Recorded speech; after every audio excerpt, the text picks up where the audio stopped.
আসসালামু আলাইকুম প্রিয় দর্শক, অন্য মঞ্চের আলাপচারিতায় আপনাদের সকলকে আমন্ত্রণ জানাচ্ছি। প্রতিবেশী দেশ হওয়ার সত্ত্বেও ভারত এবং বাংলাদেশের দ্বিপাক্ষিক সম্পর্ক বেশ নাজুক অবস্থায় রয়েছে। গত বছর শেখ হাসিনা সরকারের পতনের পর থেকে দুদেশের মধ্যে যে শীতলতা দেখা দিয়েছে তা এখন নতুন ভূ রাজনৈতিক মোড় নিয়েছে। এর মধ্যে সবচেয়ে বড় খবর হলো বাংলাদেশের জাতীয় নিরাপত্তা উপদেষ্টা ডক্টর খলিলুর রহমান এই মুহূর্তে দিল্লিতে অবস্থান করছেন। বৈঠক করেছেন ভারতের জাতীয় নিরাপত্তা উপদেষ্টা অজিত দোভালের সাথে। কিন্তু তারই সফর এমন এক সময় হলো যখন ঢাকার আন্তর্জাতিক অপরাধ ট্রাইব্যুনাল সাবেক প্রধানমন্ত্রী শেখ হাসিনাকে মানবতা বিরোধী অপরাধে দোষী সাব্যস্ত করে মৃত্যুদণ্ডের রায় ঘোষণা করেছে। আর শেখ হাসিনা গত বছরের আগস্ট থেকে ভারতে আছেন। বাংলাদেশের অন্তর্বর্তী সরকার তাকে ফেরত চেয়ে দিল্লির কাছে আনুষ্ঠানিক অনুরোধ জানালেও কোনো কাজ হয়নি। যখন দুই দেশের সম্পর্ক ভালোও নয় খারাপও নয় বরং অনাস্থার সম্পর্কে পরিণত হয়েছে, তখন ডক্টর খলিলুর রহমানের এই হঠাৎ দিল্লি সফর এবং প্রধান দ্বিপক্ষীয় বৈঠক কি ইঙ্গিত দিচ্ছে?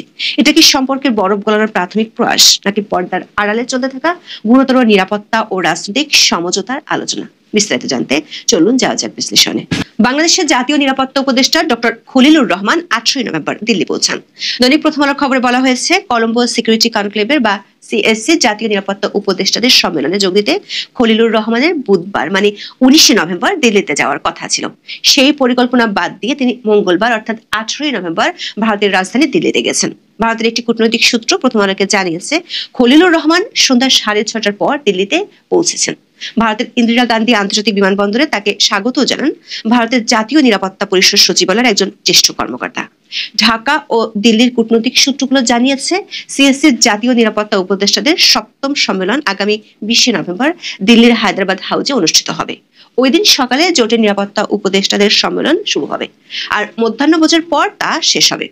ওই দিন বিকেলে খলিলুর রহমানের ঢাকার উদ্দেশ্যে দিল্লি ছাড়ার কথা রয়েছে। দর্শক, পরিকল্পনা পাল্টে একদিন আগে জনাব খলিলুর রহমানের ভারত যাওয়া নিয়ে বেশ আলোচনার জন্ম দেয়। এটা কি দুদেশের সম্পর্ক স্বাভাবিক করার কোনো ইঙ্গিত, নাকি অন্য কোনো আলোচনার সুযোগ তৈরি করা? এই জল্পনাতে যথারীতি সরগরম মূলধারার সামাজিক গণমাধ্যম।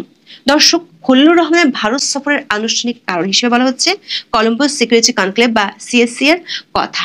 এটা ভারত মহাসাগর অঞ্চলের দেশগুলোর একটি বহুপাক্ষিক নিরাপত্তা জোট।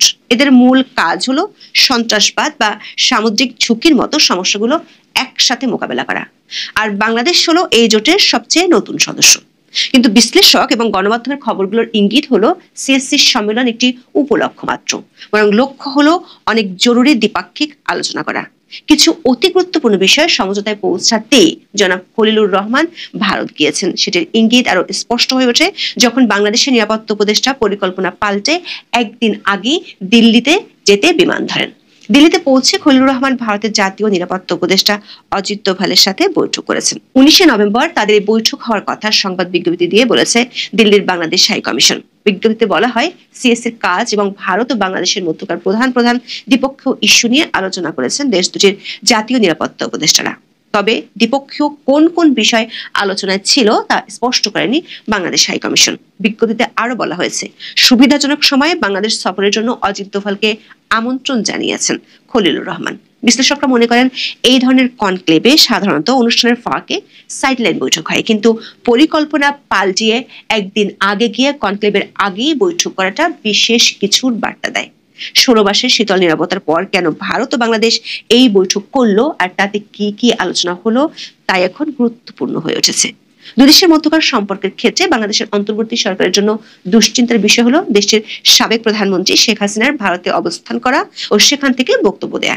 এই প্রেক্ষাপটে ডক্টর খলিলুর রহমানের এই সফরকে সবচেয়ে বেশি তাৎপর্যপূর্ণ করে তুলেছে শেখ হাসিনার বিরুদ্ধে সম্প্রতি ঘোষিত মৃত্যুদণ্ডের রায়। গত 17 নভেম্বর ঢাকার আন্তর্জাতিক অপরাধ ট্রাইব্যুনাল মানবতা বিরোধী অপরাধে তাকে মৃত্যুদণ্ড দেন। রায় ঘোষণার পর বাংলাদেশের পররাষ্ট্র মন্ত্রণালয় ভারতের কাছে শেখ হাসিনাকে ফেরত দেওয়ার জন্য প্রত্যর্পণ চুক্তির কথা উল্লেখ করে অনুরোধ জানাবে বলেছে।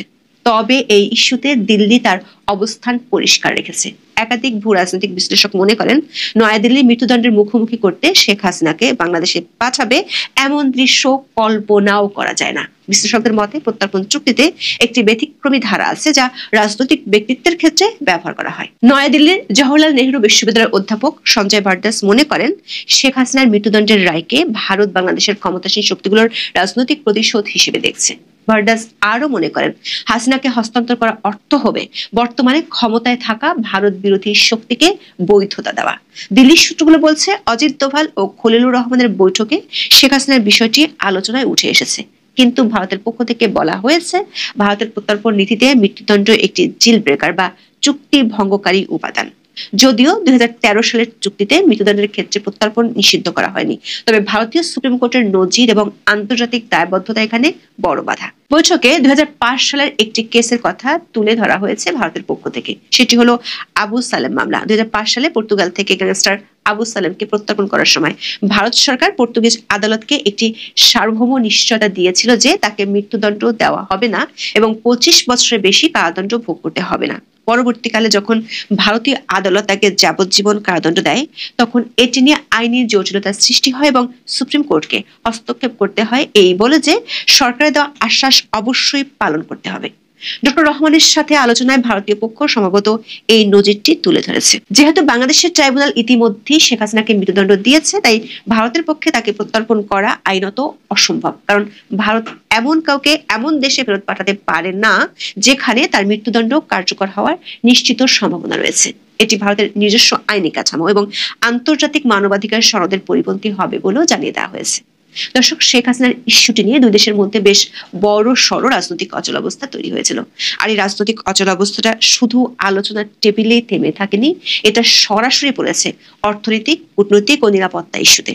ভিসা বন্ধ করা থেকে শুরু করে জরুরি পণ্যের আমদানি রপ্তানি বন্ধ করে দেওয়া পর্যন্ত দুই দেশই একে অপরের বিরুদ্ধে এমন কিছু পদক্ষেপ নিয়েছে যা ব্যবসা বাণিজ্যকে মারাত্মকভাবে ক্ষতিগ্রস্ত করছে। প্রশ্ন হলো, তারপরও শেখ হাসিনার বিরুদ্ধে মামলার রায় দেওয়ার পরও কেন ভারত বাংলাদেশকে নিমন্ত্রণ জানিয়েছে? বিভিন্ন সূত্র থেকে যা জানা যাচ্ছে তা হলো, শেখ হাসিনার প্রত্যর্পণের চেয়েও গুরুত্বপূর্ণ হলো ভারত খলিলুর রহমানের এই সফরের মাধ্যমে তার গভীর নিরাপত্তা উদ্বেগ নিয়ে আলোচনা করতে চাইছে। ভারতের নীতি নির্ধারকরা বলছেন, গঙ্গা চুক্তির মতো বিষয়গুলো নির্বাচিত সরকার এড়ে আলোচনা করা যেতে পারে, কিন্তু নিরাপত্তার মতো সংবেদনশীল ক্ষেত্রে অপেক্ষা করা সম্ভব নয়। সূত্রগুলো বলছে, খলিলুর রহমানের সাথে বৈঠকে অজিত দোভাল বাংলাদেশে পাকিস্তান ও চীনের সামরিক বাহিনী এবং উগ্রপন্থীদের তৎপরতা বেড়ে যাওয়ার বিষয়টি তুলে ধরেছেন। ভারতের প্রধান লক্ষ্য হলো বাংলাদেশের মাটিকে যেন ভারত বিরোধী কার্যকলাপে ব্যবহার করা না হয়।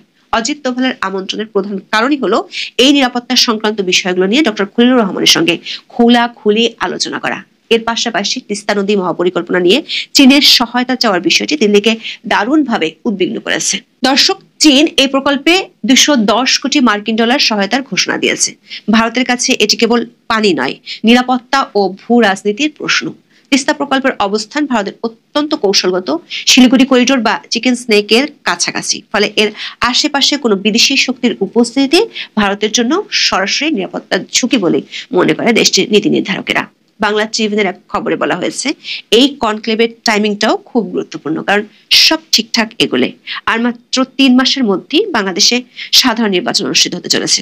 সূত্রগুলো বলছে, অজিত দোভালের সঙ্গে খলিলুর রহমানের আলোচনায় এই সমস্ত নিরাপত্তা ইস্যু ছাড়াও বাংলাদেশের আসন্ন নির্বাচন নিয়েও আলোচনা হয়েছে। এই নির্বাচন নিয়েও ভারতের ঘোষিত অবস্থান সুষ্ঠু ও অবাধ, তার সঙ্গে নির্বাচন যেন পার্টিসিপেটরি বা অংশগ্রহণমূলক ও ইনক্লুসিভ বা অন্তর্ভুক্তিমূলক হয়। এই অবস্থানকে পর্যবেক্ষকরা ব্যাখ্যা করছেন এভাবে যে, ভারত চাইছে কোনোভাবেই হোক আওয়ামী লীগ যাতে নির্বাচনে অংশগ্রহণের সুযোগ পায়, কিন্তু বাংলাদেশে আওয়ামী লীগের সব ধরনের কার্যক্রম এখনো নিষিদ্ধ এবং আগামী নির্বাচনে তাদের যোগদানের কোনো সম্ভাবনা দেখা যাচ্ছে না।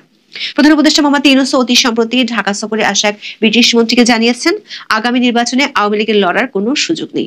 স্পষ্টতই এখানে ভারত ও বাংলাদেশের অবস্থানে বিরাট ফারাক রয়েছে এবং দিল্লিতে অজিত দোভাল ও খলিলুর রহমানের মধ্যে আলোচনায় এই অস্বস্তিকর বিষয়টি উঠে এসেছে।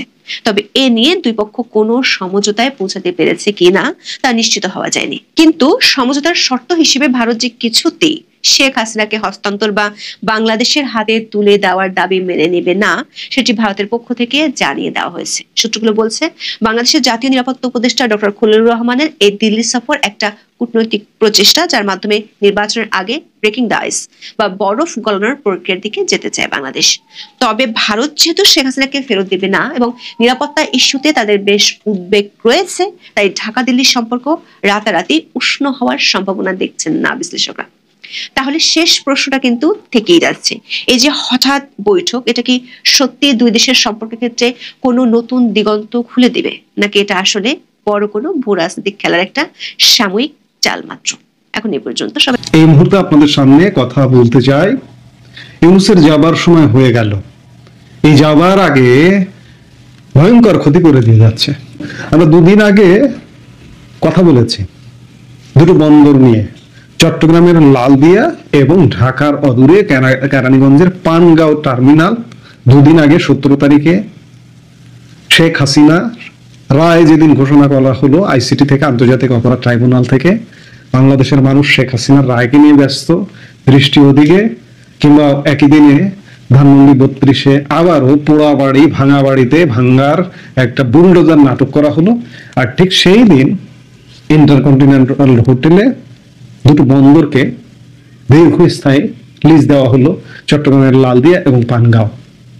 একটি 33 বছরের জন্য, একটি 22 বছরের জন্য, এবং নন ডিসক্লোজার চুক্তি। ইউনূস আমাদেরকে ফাঁদে ফেলে দিয়ে গেল। আজকে সেই ধারাবাহিকতায় কালের কণ্ঠে একটা খুব বড় করে প্রধান লিড নিউজ হয়েছে। শিরোনাম, বিদেশিদের কবজায় বন্দর। দেশের বন্দরগুলো বাংলাদেশের অর্থনীতির রক্ত প্রবাহ হিসেবে পরিচিত। গত কয়েক দশকে অর্থনীতির যে উত্থান ও প্রসার, তার নেপথ্যে বড় ভূমিকা রাখছে চট্টগ্রাম সহ বিভিন্ন বন্দর। রাজস্ব আয়, পণ্যের অবাধ চলাচল আর সহনীয় ফি ও মাসুলের কারণে ব্যবসায়ী ও উদ্যোক্তাদের কাছে বন্দরের গুরুত্ব বাড়লেও এখন এমন ভাবে তা বিদেশিদের হাতে তুলে দেওয়া হচ্ছে যে সামনে বন্দরই হতে পারে অর্থনীতির গলার কাটা। গোপন চুক্তির মাধ্যমে চট্টগ্রাম সহ কয়েকটি বন্দরের 7টির মধ্যে 5টি টার্মিনালে তুলে দেওয়া হয়েছে বিদেশিদের হাতে, এবং এগুলো অবিশ্বাস্য দ্রুততায়। আমি শুরুতেই যেটি বলছিলাম যে ইউনূসের যাবার সময় হয়ে গেছে। ফেব্রুয়ারিতে তড়িঘড়ি করে যে কোনো ভাবে যেন তেন ভাবে একটি নির্বাচন করে দিয়ে হোক, কিংবা তার আগেই যদি পরিস্থিতি প্রেক্ষাপট তৈরি হয়, চাপ আসে, দেশি বিদেশি